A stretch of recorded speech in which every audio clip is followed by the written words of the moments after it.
ஸ்தோத்திரம் ராஜா. துதிக்கிறோம் நல்லவரும் வல்லவரும் கிருபை நிறைந்த எங்கள் தேவாதி தேவனே நாங்கள் ஸ்தோத்திரிக்கிறோம் கர்த்தாவே. இந்த ஆராதனை மத்தியில கர்த்தாவே அப்பா வார்த்தை கொடுக்கும்படியாக அழைத்தும் கிருபைக்காக நன்றி. இதனால் பேசுகிற ஒவ்வொரு வார்த்தையும் கர்த்தாவே அப்பா என்னை வெளிப்பட்டு நீர் பேசும்படியா நாங்கள் செபிக்கிறோம். வந்திருக்க எல்லா தேவ பிள்ளைகளுக்கும் இந்த வார்த்தையை கேட்கிற ஒவ்வொருத்தருக்கும் இந்த வார்த்தைகள் பிரோஷனமாக இருக்க அப்பா நீங்க கிருபை செய்யுங்க. அதன்படி செயல்படுகிற பிள்ளைகளாக நீர் மாற்றுங்க. நீ காட்டில் ஒப்பு கொடுத்து செபிக்கிறோம். இயேசுவின் நாமத்தில் ஜெபிக்கிறோம் பிதாவே, ஆமென். கர்த்தருடைய பரிசுத்த நாமத்துக்கு ஸ்தோத்திரம் உண்டாவதாக. இந்த நாள் வார்த்தைக்கு நம்ம போன வாரம் எடுத்த வார்த்தையோட தொடர்ச்சியை தான் நம்ம இந்த வாரம் பார்க்க போறோம். போன வாரம் நம்ம எடுத்துக்கொண்ட தலைப்பு கிறிஸ்துவர்களின் பண்புகள், கேரக்டரிஸ்டிக்ஸ் ஆஃப் அ கிறிஸ்டியன் அப்படின்னு சொல்லி பார்த்தோம். கேரக்டரிஸ்டிக்ஸ் ஆஃப் பிலீவர்ஸ் அல்லது விசுவாசி அப்படின்னு சொல்லி நம்ம பார்த்தோம். கடந்த வாரம் ஒரு 7 காரியத்தை குறித்து நம்ம பார்த்துருக்கோம். இன்னும் ஒரு 7 காரியத்தை குறித்து நான் ஆல்ரெடி சொன்ன போல நம்ம கிறிஸ்துவர்களா விசுவாசியா இருக்கணும் அப்படின்னு சொன்னா நிறைய கேரக்டரிஸ்டிக்ஸ் இருக்கு, நம்ம பண்புகள் வந்துட்டு நிறைய இருக்கு. அது ஒரு சில காரியங்களை போன வாரம் பார்த்தோம். இந்த வாரம் தொடர்ச்சியா இன்னொரு 7 காரியத்தை குறித்து பார்க்கலாம். முதலாவது எடுத்து வாசிங்க, சங்கீதம் 66:16. Psalms 66:16.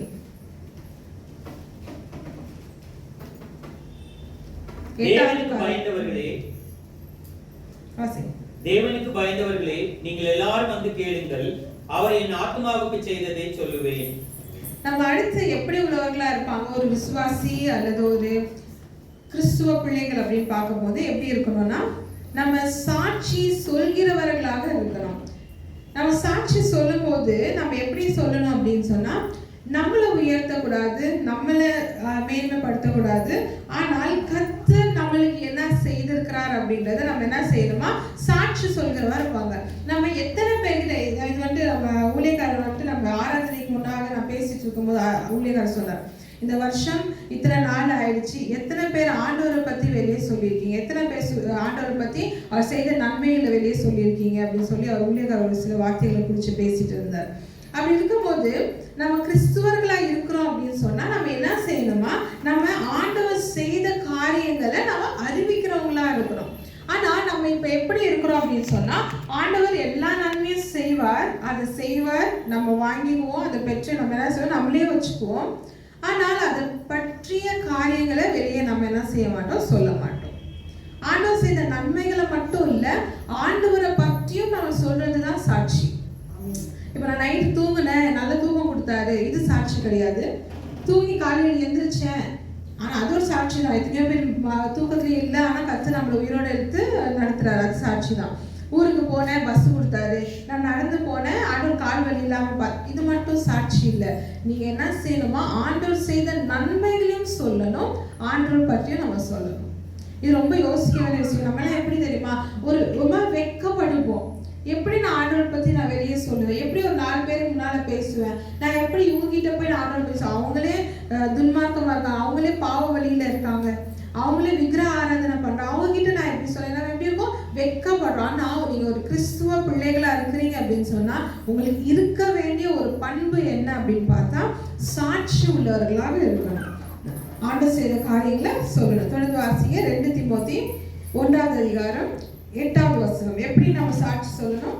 2 Timothy chapter 1:8. ஆகையால் நம்முடைய கர்த்தரை பற்றி சாட்சியை குறித்தாவது, அவர் நிமித்தம் கட்டப்பட்டிருக்கிற என்னை குறித்தாவது நீ வெட்கப்படாமல் தேவ வல்லமை கேட்டபடி சுவிசேஷத்திற்காக என்னோடு கூட தீங்கு அனுபவி. அவ்வளோலாம் வேணாம். நம்ம வெட்கப்படாதபடிக்கு நம்ம என்ன செய்யணுமா, சாட்சிகள் சொல்லணும். தேவனை அறிவிக்கணும். நாங்கள் தமிழ்ல இருக்கு, அப்போ தேவனை அறிவிக்கிறதும் சாட்சி தான். ஆண்டவர் எனக்கு இதை செஞ்சார், அதை செஞ்சார் நீங்க அறிவிக்கும் போது நீங்க செய்யலாம். அந்த இடத்துல யார் செஞ்சிருக்கா, தேவன் உங்களுக்கு செஞ்சிருக்கிறார். நீங்க சமாதானமா இருக்கிறீங்களா, அந்த சமாதானம் யார் கொடுத்தா, தேவன் கொடுத்தது. சந்தோஷமா இருக்கிறீங்களா, அந்த சந்தோஷம் யார் கொடுத்தா, தேவன் கொடுத்தது. எத்தனையோ பேர் துக்கத்தோடையும் சோர்வு அசதியா அவங்க என்ன செய்றாங்க, அப்படியே அவங்க மூழ்கி போயிருக்காங்க. ஆனா கர்த்தர் நம்மளுக்கு உற்சாகத்தின் ஆவியும் நம்மளுக்கு வெள்ளனையும் கொடுத்து கர்த்தர் நம்மளை வழி நடத்தி கொண்டு வராரு அப்படின்னு சொன்னா அந்த சாட்சியை சொல்லணும்.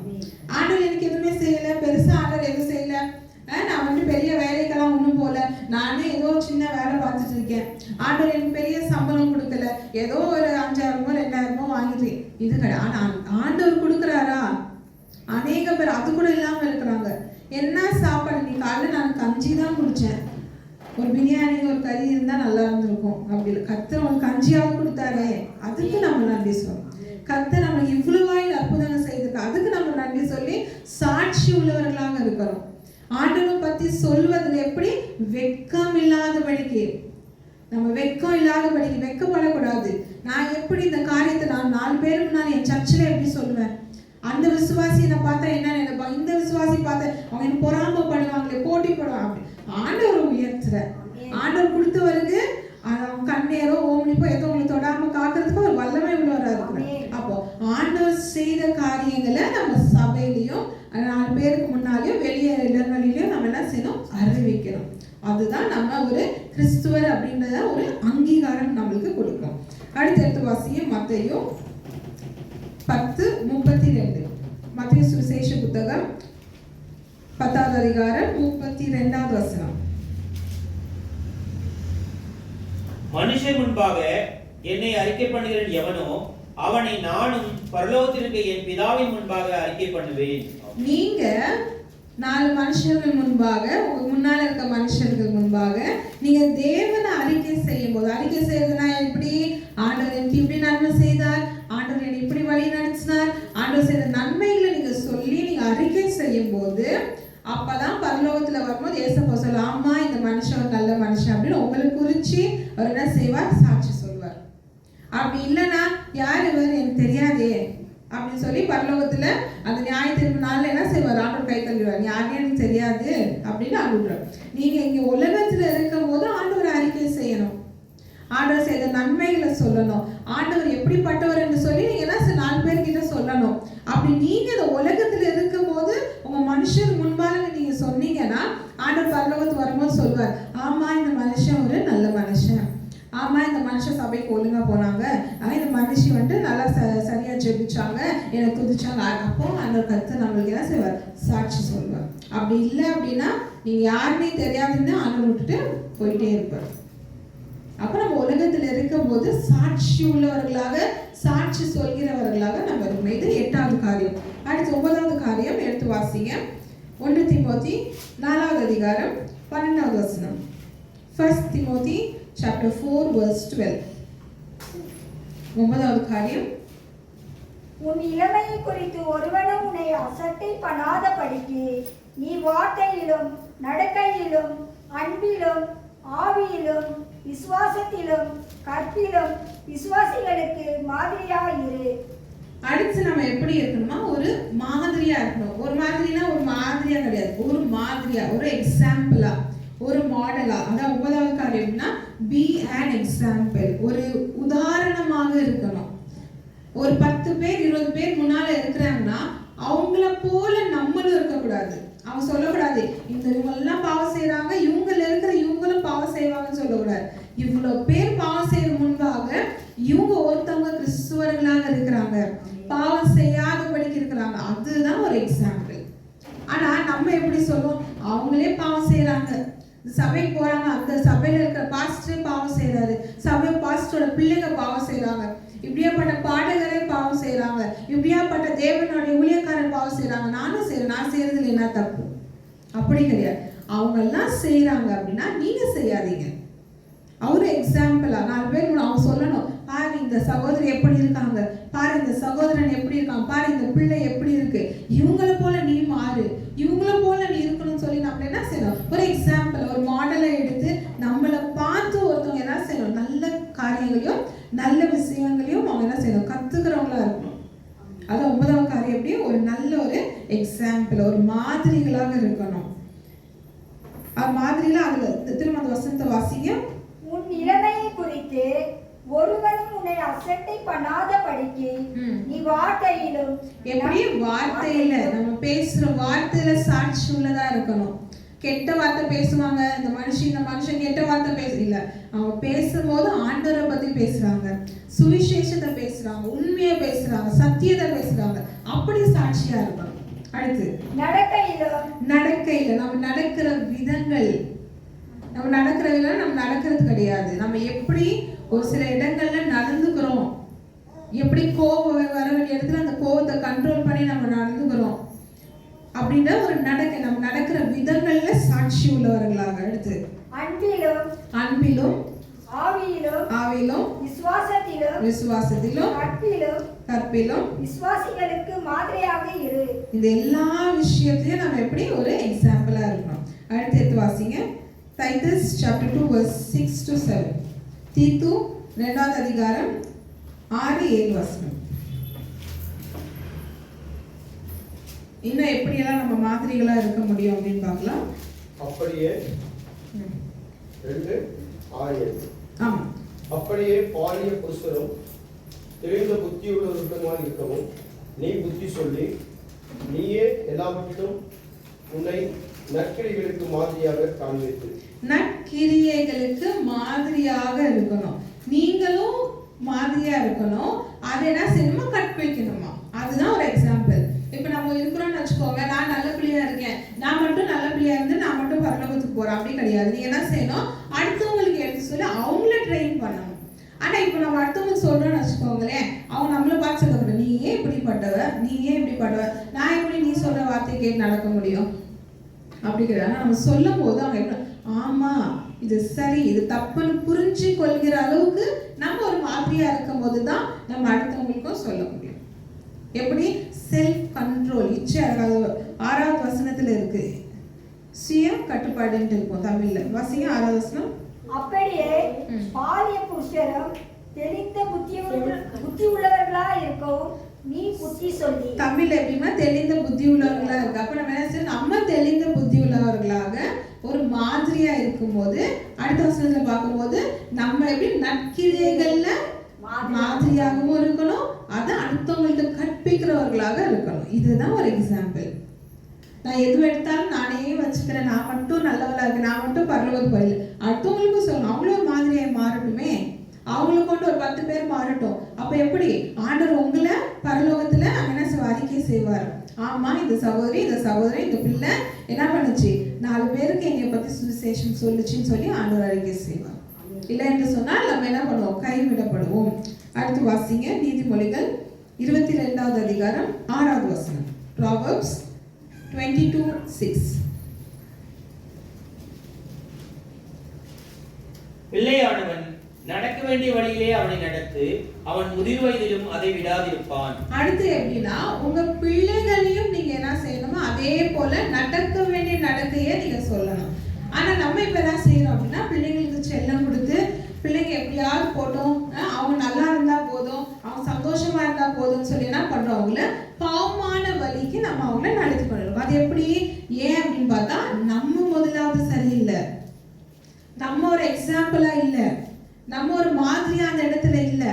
அதனால உங்களை பார்த்து நீங்க நடக்கிற வழி எப்படி இருக்கு, நீங்க உங்க பிள்ளைகளுக்கு சொல்லிக் கொடுக்குற வழிகள் எப்படி இருக்கு, அதே போல பாவமான வழி. நான் இந்த பாவம் செஞ்சேன், நீயும் அந்த பாவத்தை செய்.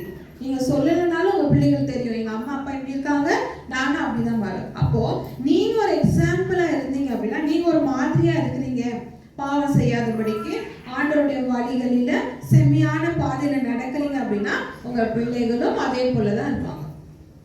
அப்படி என்ன பண்ணுமா? உங்க பிள்ளைகளை நீங்க ட்ரெயின் பண்ணணும். அப்போ எப்படி? அவங்களுடைய முதிர் வயது, அவங்க வயசாகும் போது அவங்க ஒழுங்கான ஒரு மாதிரிகளாக இருப்பாங்க. நீங்க நிறைய பேர் யோசிச்சுப்பீங்க, என் பிள்ளைங்க இப்படி வளர்ந்துச்சுன்னு எனக்கு தெரியல, நான் எவ்வளோ புத்தி சொல்லிட்டேன், சபைக்கும் போறாங்க, ஆனா ஏன் என் பிள்ளை இப்படி மாறிச்சுன்னு இருக்கீங்க? காரணம் பெற்றோர்களாக நீங்க சரியானதை உங்க பிள்ளைகளுக்கு போதிக்கல, சரியான பாதைகளை உங்க பிள்ளைகளை வழி நடத்தல. அதனால காரணம் நீங்க ஒரு மாதிரியாக இல்லை. அப்போ ஒரு கிறிஸ்துவர்களாக நம்ம இருக்கிறோம் அப்படின்னா நம்ம ஒரு மாதிரியா ஒரு எக்ஸாம்பிளாக நம்ம பிள்ளைகளுக்கும் நம்ம குடும்பத்துக்கும் மட்டும் இல்ல வெளியேறவங்களுக்கும் ஒரு என்ன செய்யணும்? ஒரு எக்ஸாம்பிளா நம்ம இருக்கணும். இது 9வது காரியம். அடுத்து 10வது காரியம் எடுத்து வாசிங்க. 1 நாளாகமம் 16:11. First Chronicles 16:11. அடுத்து நம்ம என்ன பண்ணணும்? ஒரு கிறிஸ்துவர்களாக இருக்க வேண்டிய ஒரு கேரக்டர் என்ன அப்படின்னு பார்க்கலாம். கர்த்தரையும் அவர் வல்லமையும் நாடுங்கள், அவர் சமூகத்தை நித்தமும் தேடுங்கள். என்ன பண்ணுமா? ஒரு சமூகத்தை தேடணும். Seek the Lord. ஆண்டவரை தேடுகிறவராக நம்ம இருக்கணும். ஆனா நம்ம தேடுகிற காரியம் எப்படி இருக்கு அப்படின்னு சொன்னா ஒரு பாவமான காரியத்தை தான் தேடுவோம்.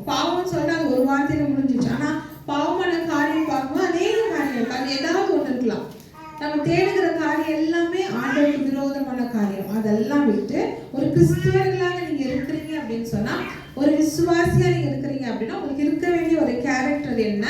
நீங்க ஆண்டவரை தேடுகிறவர்களாக மாறணும். ஆண்டவரை நம்ம என்ன சொல்ல, உண்மை உள்ளவர்களாக, உத்தமம் உள்ளவர்களாக நம்ம அவரை தேடணும். அப்பதான் ஆண்டவருடைய என்ன செய்வார்? முகம் நம்ம மேல பிரகாசிக்க பண்ணுவார். நம்ம தேடும் போது எங்க ஆண்டவர் எங்க காணாம போயிட்டாரா நம்ம போய் தேடிட்டு இருக்க போறோம். எங்க இருக்காரு ஆண்டவர், எங்க இருக்காரு ஆண்டவர் தேட போறோமா? எப்படி? ஆண்டவரை ஜெபத்துல, துதியில, ஆராதனையில நம்ம அவரை தேடணும். நம்ம தேடும் போது தேடுகிறவன் எவனோ அவன் என்ன செய்வான்? கண்டடைவான். வசனம்.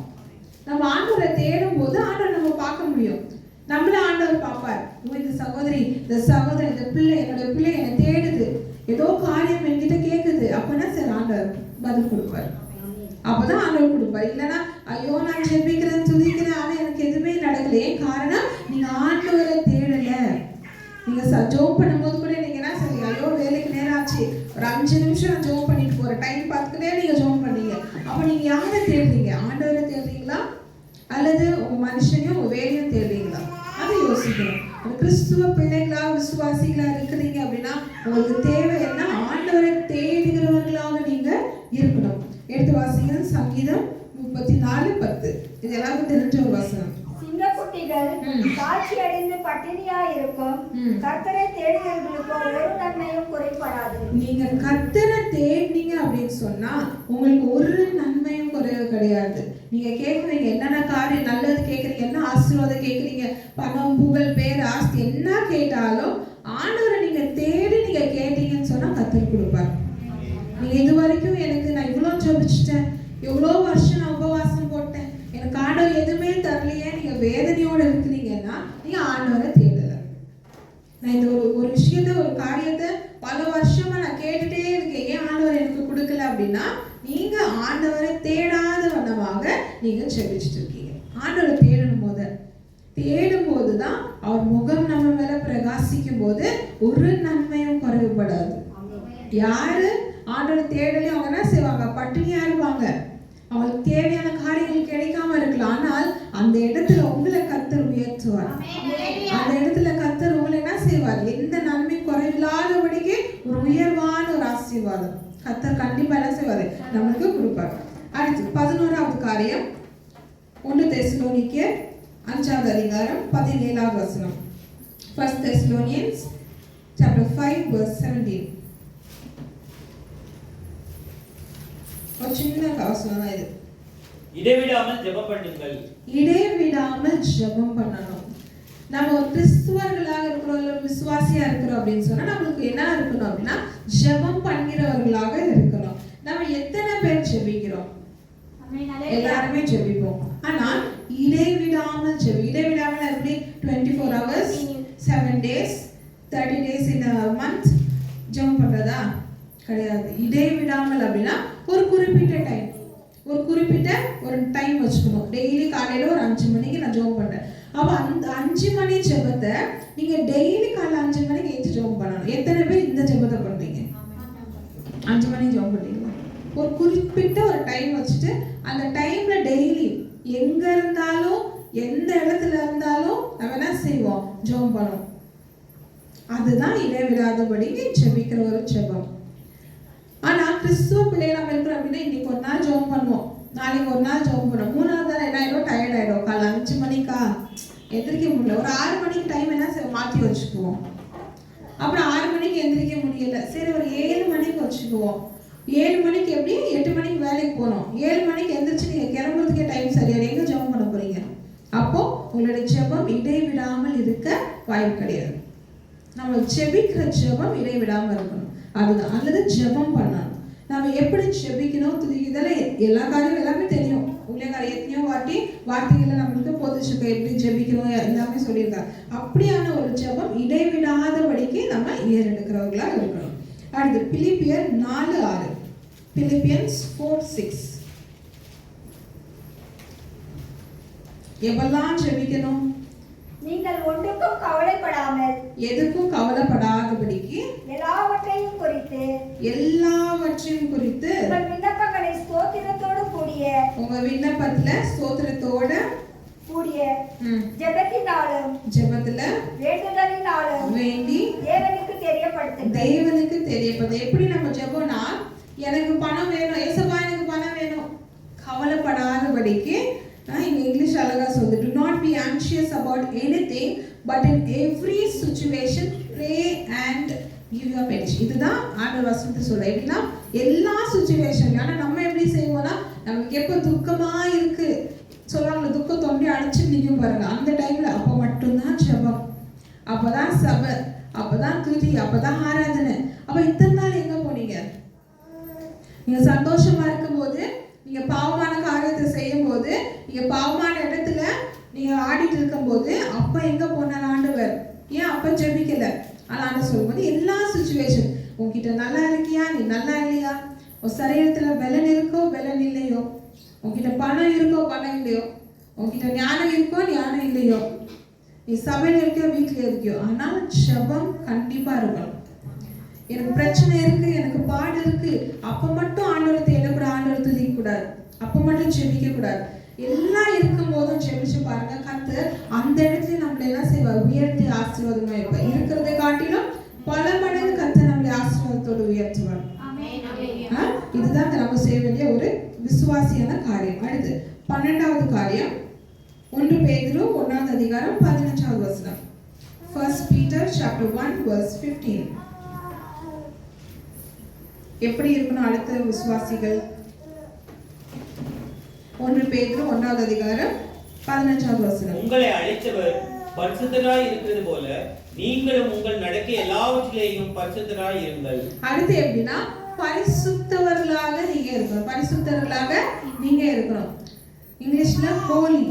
ஒரு பரிசுத்தமான வாழ்க்கை நம்ம என்ன செய்யணும் அப்படின்னா, நம்ம வாழ பழகணும். ஆனா நம்ம வாழ்க்கை எப்படி இருக்கு? அசுத்தமும் அசுத்தமான காரியங்களும், ஆண்டவர் இஷ்டம் இல்லாத காரியங்களும், இதான் நம்ம செய்யணும். அப்ப எப்படி பரிசுத்தமான காரியம் செய்வோம்? அந்த வசனம் ஃபர்ஸ்ட்ல வாசிக்கும், நல்லா கரெக்டா இருக்கு. வாசிங்க இன்னொரு வாட்டி. உங்களை அழைத்தவர் யார்? நம்மளை அழைச்சிருக்கிறார்? இயேசு கிறிஸ்து. பரிசுத்தராய் இருக்கிறது போல, அவர் பரிசுத்தராய் இருக்கிறது போல நீங்களும் உங்கள் நடக்கைகள் எல்லாவற்றிலேயும், நீங்க நடக்கிற எல்லா காரியத்திலுமே பரிசுத்தராக தான் இருக்கணும். ஆனா நம்ம என்ன செய்யறோம்? ஆண்டவரை பார்க்கறது இல்ல, ஆண்டவரை பின்பற்றது இல்ல, அவர் யாருன்னே தெரியாது. ஆனால் நம்ம என்ன செய்யணும்? அவர் மட்டும் நமக்கு எல்லா நன்மையும் எல்லா காரியங்களும் செய்யணும். அவர் பரிசுத்தராய் இருக்கிறது போல நாமளும் பரிசுத்தரா இருக்கணும். நம்ம சொல்லுவோம் ஆண்டவர் பிள்ளை.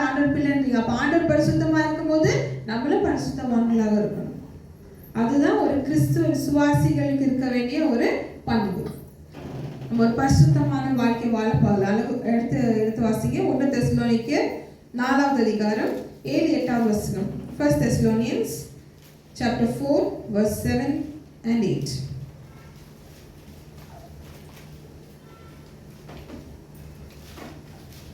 1 தெசலோனிக்கேயர் 4வது அதிகாரம் 7-8வது வசனம். தேவன் நம்மை அசுத்தத்திற்கல்ல பரிசுத்தத்திற்கே அழைத்திருக்கிறார். முதல் வசனத்துல பார்த்தோம் அழைத்தவர் எப்படி இருக்காரோ அப்படி இருக்கணும் அப்படின்னு. இப்போ நம்மளை அழைச்சவர் எதுக்காக நம்ம அழைச்சிருக்கிறார் அப்படின்னா, பரிசுத்தமா இருக்கிறதுக்காக தான் அழைச்சிருக்காரு. நீங்க அழைக்கப்பட்டவர்களாக இருக்கிறீங்க அப்படின்னு சொன்னா, யார் அழைக்கப்பட்டவர்களா இருப்பாங்க? கிறிஸ்துவர்களும் விசுவாசிகளும் யார் அழைக்கப்பட்டு இருக்கிறீங்களோ நீங்க பரிசுத்தமான வாழ்க்கைய வாழ்வீங்க. ஏன்னா கர்த்தர் நம்மள அசுத்தத்துக்கு அழைக்கல, அசுத்தமான காரியங்கள் செய்ய அழைக்கல. அப்படி இருக்கும் போது பாவம் செய்யும் போது ஆதாம் ஏவாளை என்ன செஞ்சிருப்பாரு? ஆண்டவர் மன்னிச்சு அவர் அங்கேயே வச்சிருப்பாரு, அந்த ஈடன் கார்டன்லயே வச்சிருப்பாரு. அவங்க என்ன செய்யல, அந்த இடத்துல துரத்திருக்க மாட்டார். நம்ம எப்படி இருக்க கூடாது? அசுத்தமான காரியம் செய்யாதபடிக்கு பரிசுத்தமா இருக்கணும். தொடர்ந்து ஆகையால் அசட்டை பண்ணுகிறவன் மனுஷரை அல்ல, தமது பரிசுத்த ஆவியை நமக்கு தந்தரின தேவனையே அசட்டை பண்ணுகிறான். அப்படி நீங்க பரிசுத்தத்தை அசட்டை பண்ணி, எனக்கு பரிசுத்தம் வேண்டாம், பரிசுத்தமான வாழ்க்கை வேண்டாம், பரிசுத்தமான சபை வேண்டாம் அப்படி நீங்க பாவத்திலையும் அசுத்தமான காரியத்துக்கும் இருப்பீங்க அப்படின்னு சொன்னா, நீங்க யார் அசட்டை பண்றீங்க? பரிசுத்த ஆவியும் தேவனையும் நம்ம என்ன செய்றீங்க? அசட்டை பண்றீங்க. நீங்க உலகத்துல இருக்கும்போது பரிசுத்தமா இல்ல, நீங்க ஆண்டவர் அசட்டை பண்ணிட்டு வேண்டாம் அவர் எனக்கு யாரே தெரியாது நீங்க மறந்துச்சு போயிட்டீங்க அப்படின்னா, நீங்க நியாயத்தில் இருக்கும் போது ஆண்டவர் அதே தான் செய்வார். அப்ப நீங்க சொல்லக்கூடாது, நான் சர்ச்சுக்கு போனேன், நான் சொல்ல முடியாது. நீ என்னன்னா பண்ணிக்கோ, நீ அசுத்தமானவர், எனக்கு தெரியாது அப்படின்னு ஆண்டவர் போயிட்டே இருப்பார். ஆனா நம்ம யோசிப்போம், நாளைக்கு பரலோகத்துல நம்ம இப்படி இருக்கோம் அப்படி இருக்கோம், ஒன்றும் நடக்காது. ஏன்னா நம்ம செய்யற காரியங்கள் அசுத்தமான காரியங்கள். கிறிஸ்துவ பிள்ளையா விசுவாசியா நம்ம எப்படி இருக்கணும்? பரிசுத்தவான்களாக நம்ம இருக்கணும். அடுத்து 13வது காரியம், சங்கீதம் 27:14. Psalms 27:14. கர்த்தருக்கு காத்திரு, அவர் உன் இருதயத்தை ஸ்திரப்படுத்துவார், திடமனதாயிருந்து கர்த்தருக்கே காத்திரு. யாருக்காக காத்திருக்கணுமா? கர்த்தருக்காக காத்திருக்கணும். Wait on the Lord. நம்ம என்ன செய்யணும்? ஆண்டவருக்காக. அவர் குறித்த காலத்துல குறித்த நேரத்துல நமக்கு எல்லா காரியத்தையும் செய்து முடிப்பார். ஆனால் நம்மளுக்கு அது வரைக்கும் வெயிட் பண்றதுக்கு எல்லாம் அந்த பேஷன்ஸ் இல்லை. எனக்கு இப்பவே வேணும், இப்பவே நடக்கணும், இப்பவே எல்லாமே நடக்கணும், இன்ஸ்டன்டா எல்லாமே கிடைக்கணும் அப்படின்னு நம்ம இருக்கிறோம் அப்படின்னு சொன்னா நம்ம அப்படியாப்பட்ட கிறிஸ்துவர் கிடையாது. Wait on the Lord. கர்த்தருக்குள்ள காத்திருக்கிறவர்களாக இருக்கணும். ஒரு வேலை கிடைக்குது அப்படின்னு சொன்னா, ஏதோ ஒரு வேலை எனக்கு இப்போதைக்கு எனக்கு சம்பளம் வேணும், இப்போதைக்கு நான் வேலைக்கு போகணும் அப்படின்னு வேலைக்கு போனீங்க அப்படின்னா அது ஆண்டவருக்காக காத்திருப்பு கிடையாது. ஆண்டவர் கொடுக்குற வேலை, ஆண்டவர் கொடுக்குற வாழ்க்கை, ஆண்டவர் கொடுக்குற நன்மைகள், ஆண்டவர் கொடுக்குற காரியத்துக்காக நம்ம அவருக்குள்ள காத்திருக்கும் போதுதான் காத்திருக்கிறோம். எப்படி? அடுத்த வசனம் வாசிக்கலாம். Isaiah chapter 40:31. காத்திருக்கிறவங்க எப்படி இருப்பாங்கன்னு சொல்லி பார்க்கலாம். Isaiah chapter 40:31. எல்லாம் தெரிஞ்ச வசனம். கர்த்தருக்கு காத்திருக்கிறவர்களே புதுபலன் அடைந்து கழுகுகளை போல் சேட்டைகளை அடித்து எழும்புவார்கள். நீங்க எப்படி கர்த்தருக்குள்ள காத்திருக்கும் போது புது பலன் அடைஞ்சு கழுகு போல சேட்டைகளை அடித்து எழும்புவார்கள். சட்டைகளை அடிச்சு நீங்க என்ன செய்வீங்க? மேலே எழும்பி உயர பறப்பீங்க. அப்படி இல்லைன்னா காக்கா போல மேல பறக்க முடியாம நம்ம கீழே வந்துட்டே இருப்போம். கழுகை பார்த்தோம்னா தெரியும், அப்படியே இப்படி பார்த்தோம்னா கண்ணு பூசணும் நமக்கு, ஏன்னா அது அவ்வளவு மேல பறக்கும், உயரத்துல பறந்துட்டு இருக்கும். அதை போலதான் நீங்க கர்த்தருக்குள்ள காத்திருக்கிறீங்க அப்படின்னு சொன்னா ஆண்டவர் கொடுக்குற நன்மைகளை பெற்று நீங்க எப்படி உயர பறக்க முடியும். எல்லாம் ஆச்சரியப்படத்தக்க காரியங்களை கர்த்தர் செய்வார். தொடர்ந்து அவர்கள் ஓடினாலும் இளைப்படையார்கள், நடந்தாலும் சோர்ந்து போவார்கள். நீங்க ஓடினாலும் இளைப்படைய மாட்டீங்க, நடந்தாலும் சோர்வடைய மாட்டீங்க. நம்ம வாழ்க்கையில என்ன பிரச்சனைகள் பாடுகள் என்ன வந்தாலும் கர்த்தருக்குள்ள நீங்க காத்திருந்து இருக்கிறீங்க அப்படின்னு சொன்னா அந்த பலன் கர்த்தர் நிச்சயமாக உங்களுக்கு கொடுப்பார். அதோடைய பலனையும் அதோடைய பலனையும் அதோடைய நன்மைகளையும் கர்த்தர் கொடுப்பார். நம்ம அதெல்லாம் செய்வோம், பெற்றுக்கொள்ளும். அடுத்து எப்படி காத்திருக்கணும்? சங்கீதம் 37:7. கர்த்தரை நோக்கி அமர்ந்து அவருக்கு காத்திரு. எப்படி? கர்த்தரை நோக்கி அமர்ந்திருந்து அவருக்கு காத்திருந்து காரி சுத்தியுள்ளவன் மேலும் தீவினைகளை செய்கிற மனுஷன் மேலும் எரிச்சலாகாதே. சரி, அதுல நான் முதல் 2 லைன் மட்டும் எடுத்துக்கலாம். கர்த்தரை நோக்கி அமர்ந்து அவருக்கு காத்திரு. கர்த்தரை நோக்கி அமர்ந்து நம்ம அவருக்கு காத்திருக்கணுமா? எப்படி இங்கிலீஷ்ல வந்துட்டு வெயிட் பேஷன்ட்லி ஃபார் ஹிம் அப்படின்னு கொடுத்துருக்கிறோம். ஏன்னா கர்த்தருக்காக நம்ம என்ன செய்யணும்? பொறுமையோட காத்திருக்கணும். அவர் என்னைக்கு நம்மளுக்கு நன்மை செய்வார், அவர் என்னைக்கு நம்மளுக்கு என்ன அதுக்காக காத்திருக்கணும். நம்ம இஷ்டத்துக்கு நம்ம வாழ்க்கையில, நம்ம இஷ்டத்துக்கு நம்மளுடைய வேலையில, நம்ம இஷ்டத்துக்கு நம்ம குடும்பத்துல தேடி ஓடி நம்ம போயிட்டு இருக்கோம் அப்படின்னு சொன்னா நீ கர்த்தர் காத்துக்கொள்ளாம இருக்கீங்க அப்படின்னா அப்போ நீங்க கிறிஸ்துவர்களும் விசுவாசிகள். நீ யாருக்கும் சொல்லாதீங்க நம்ம விசுவாசின்னு. ஏன்னா நீங்க கர்த்தர் காத்துல அவருடைய காலத்துக்காக அவருடைய நேரத்துக்காக அவர் என்ன நன்மை எப்போ கொடுக்கணும்னு வச்சிருக்கிறாரோ அதை நம்ம பெற்றுக்கொள்ள காத்திருக்க மாட்டேன்றோம், பொறுமை இல்லாதபடி இருக்கிறோம். அப்படி இல்லாதபடி கர்த்தருக்குள்ள பொறுமை உள்ளவர்களாக நம்ம என்ன செய்யணும்? காத்துக்கிறோம். அது ஒரு கிறிஸ்துவ காரியம். அடுத்து 14வது கடைசி காரியம் 1 யோவான் 1:3. 1 John chapter 1:3. அடுத்து நம்ம எப்படி இருப்போம் அப்படின்னு பார்க்கலாம். ஒரு கிறிஸ்துவர்கள் நீங்களும் எங்களோடு ஐக்கியமுள்ளவர்களாகும்படி நாங்கள் கண்டும் கேட்டும் இருக்கிறதை உங்களுக்கு அறிவிக்கிறோம். எங்களுடைய ஐக்கியம் பிதாவோடும் அவருடைய குமாரனாகிய இயேசு கிறிஸ்துவோடும் இருக்கிறது. அடுத்து எப்படின்னா ஐக்கியம் உள்ளவர்களாக இருக்கணும். அது ஐக்கியம் யார் கூட? பிதாவோடும் அவருடைய குமாரனாகிய இயேசு கிறிஸ்துவோட ஒரு ஐக்கியம். ஆனா நம்ம ஐக்கியம் எப்படி இருக்கு? யார் பாவம் செய்றாங்க அவங்களுடைய தான் ஒரு ஐக்கியம் இருக்கும். யார் ஆண்டவருக்கு துரோகம் செய்றாங்களோ அவங்களுடைய தான் ஐக்கியம் இருக்கும். யார் ஆண்டவர் சபைக்கு போகாதபடிக்கு பின்மாற்றமாக ஆண்டவர் உதாசீனப்படுத்தி ஆண்டவர் இல்ல சபை இல்ல அப்படின்னு சுத்திட்டு இருக்காங்களோ அவங்க கூட தான் நம்ம ஐக்கியம் இருக்கு. அப்போ நீங்க இப்படியாப்பட்ட ஆளுடைய ஐக்கியம் வச்சிருக்கிறீங்க அப்படின்னு சொன்னா நீங்க எப்படி கிறிஸ்துவர்களா இருக்கும்? பேருக்கு கிறிஸ்துவர்கள் தேவையில்லை. கிறிஸ்துவன்றது ஒரு மதம் கிடையாது, அது ஒரு வழி. அந்த வழியில நடக்கணும் அப்படின்னு சொன்னா இது எல்லா காரியமும் நம்மளுக்கு வேணும்.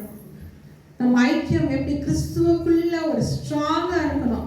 இன்னைக்கு நான் ஜோம் பண்ண ஒரு 10 நாள் என் தேவை இருக்கு, நான் ஜோம் பண்றேன், ஆண்டவருக்குள்ள ஐக்கியமா இருக்கிறேன், சபை கூட ஐக்கியமா இருக்கிறேன், ஊழியக்காரர் கூட ஐக்கியமா இருக்கிறேன், விசுவாசி கூட ஐக்கியமா இருக்கிறேன். ஆண்டவர் கொடுப்பாரு. ஏதோ பிள்ளை மாறி இருக்கு அப்படின்னா இவர் நம்பிடுவாரு. ஏன்னா அவர் இறக்கம் உள்ளவர் இல்லை, நம்பி கொடுத்துருவாரு. கொடுத்த பிறகு அவருக்கு தெரிஞ்சா இந்த விசுவாசி என்ன பண்ணுவாங்க, சபை போக மாட்டாங்க, ஊழியக்காரங்க பிடிக்காது, அவர் சொல்ற போதனைகள் பிடிக்காது, விசுவாசிகள் பிடிக்காது, எல்லார்கிட்டையும் என்ன செய்வாங்க, தூரமா போயிடுவாங்க. அப்ப எப்படி நம்ம கிறிஸ்துவர்களாக இருப்போம்? ஐக்கியம் நம்மளுக்கு ரொம்ப தேவை. நம்ம இருக்கிற சபையிலேயே ஐக்கியம் உள்ளவர்கள், அதுதான் நம்மளுடைய சபை பேர் என்ன இருக்கு, ஜெப ஐக்கிய சபை. ஜெபத்துல ஐக்கியமாக இருக்கிற சபை. ஆனா ஜெபான்ட்டு இருக்கும் போது நம்ம வர்றதே இல்லை. அப்ப எப்படி ஐக்கியமா இருப்போம்? ஒரு விசேஷத்தை ஜெபருக்கு வாங்க அப்படின்னா அந்த ஜெபத்துக்கு நம்ம வர மாட்டோம். அப்போ எப்படி ஐக்கியம் இருக்கு? ஐக்கியம் உள்ளவர்களா இருக்கணும். அதுலயே 6வது வசனம் வாசிங்க. நாம் அவரோடு ஐக்கியப்பட்டவர்கள் என்று சொல்லியும் இருளிலே நடக்கிறவர்களாய் இருந்தால் சத்தியத்தின்படி நடவாமல் பொய் சொல்லுகிறவர்களாய் இருப்போம். அடுத்து நான் ஐக்கியமா இருக்கிறேன், நான் சபைக்கு போறேன், நான் ஆராதிக்கிறேன், துதிக்கிறேன், நான் ஐக்கியத்தோட இருக்கிறேன்னு சொல்லிட்டு நீங்க ஐக்கியம் இல்லாதபடிக்கு பொய் சொல்லிக்கிட்டு இருக்கிறீங்க அப்படின்னா, இருட்டுல நடக்கிறீங்க அப்படின்னு சொன்னா உங்க இடத்துல ஐக்கியம் இருக்காது. நான் சபைக்கு போறேன், துதிக்கிறேன், எல்லாம் பண்றேன், ஆனா ஐக்கியம் இல்லை.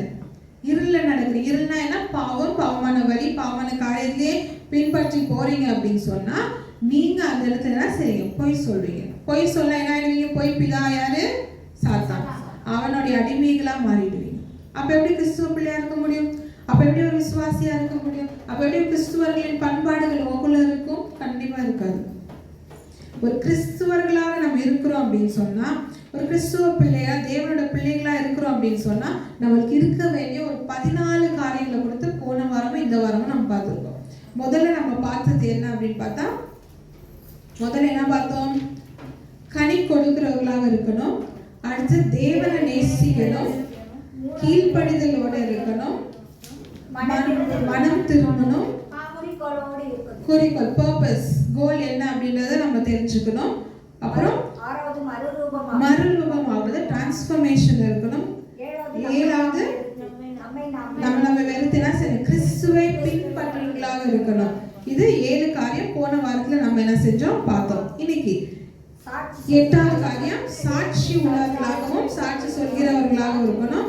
9வது காரியம் ஒரு உதாரணம், ஒரு எக்ஸாம்பிளாக நம்ம இருக்கணும். கர்த்தரை தேடுகிறவர்களா இருக்கணும். 10வது காரியம். 11 ஜெபிக்கிறவர்களா இருக்கணும். 12 பரிசுத்தமான வாழ்க்கையை வாழணும். 13 கர்த்தருக்கு காத்திருக்கணும். 14வது காரியம் ஐக்கியத்தோடு இருக்கணும். இந்த 14 காரியம் இதோட இது முடியாது, இன்னும் நிறைய இருக்கு. ஆனா வார்த்தைக்காக நம்ம ஒரு 14 காரியங்களை பார்த்தோம். ஃபர்ஸ்ட் நம்ம இதுல இருந்து ஆரம்பிப்போம். ஒன்னொன்னா நம்ம உண்மையா இருக்கிறோம், இதெல்லாம் நடக்கிறோம், இதெல்லாம் இருக்கிறோமான்னு பாருங்க. இல்லைன்னு சொன்னால் இந்த காரியங்களை செயல்பட பாருங்க. இன்னும் வரை காரியங்களை ஒவ்வொரு கத்திரியை பார்ப்போம். கர்த்தருடைய நாமத்துக்கு மகிமை உண்டாவதாக. உடைய கண்களை முடிச்சு ஜெபிப்போம். ஸ்தோத்திரம் இயேசுவே, ஸ்தோத்திரம் அப்பா, துதிக்கிறோம் துதிக்கிறோம் துதிக்கிறோம், ஸ்தோத்திரிக்கிறோம் இயேசுவே. எங்கள் அளவுக்கும் அதிகமாக நேசிக்கிற எங்கள் பரலோகத்தின் பிதாவே ராஜா, இந்த நாளில கடந்த வாரமும் இந்த வாரம் கர்த்தாவே கிறிஸ்துவர்களின் பண்புகள், கேரக்டரிஸ்டிக்ஸ் ஆஃப் கிறிஸ்டியன் ஒரு பிலீவர் அப்படின்னு சொல்லி தலைப்புல அப்போ ஒரு 14 காரியங்களை குறித்து கர்த்தாவே நீர் மறைப்பட்டு அப்போ நீர் வெளிப்பட்ட கிருபைக்காக நன்றி இயேசுவே. பேசின ஒவ்வொரு வார்த்தைகளும் கேட்ட எல்லா தேவ பிள்ளைகளுக்கும் இந்த காரியங்களை கேட்கிற ஒவ்வொருத்தருக்கும் பிரோஜனம் உள்ளதா இருக்கட்டும். அதன்படி அவர்கள் பின்பற்றுகிறவர்களாக மாற்றுங்க. அப்போ அவருக்கு நல்ல கிறிஸ்துவர்களாக நல்ல தேவ பிள்ளைகளாக மாற சித்தமுள்ளவர்களாக இவர்கள் எல்லாம் மாற்றுங்க. கருத்துல ஒப்பு கொடுத்து ஜெபிக்கிறோம். இயேசுவின் நாமத்தில் ஜெபிக்கிறேன் பிதாவே, ஆமென்.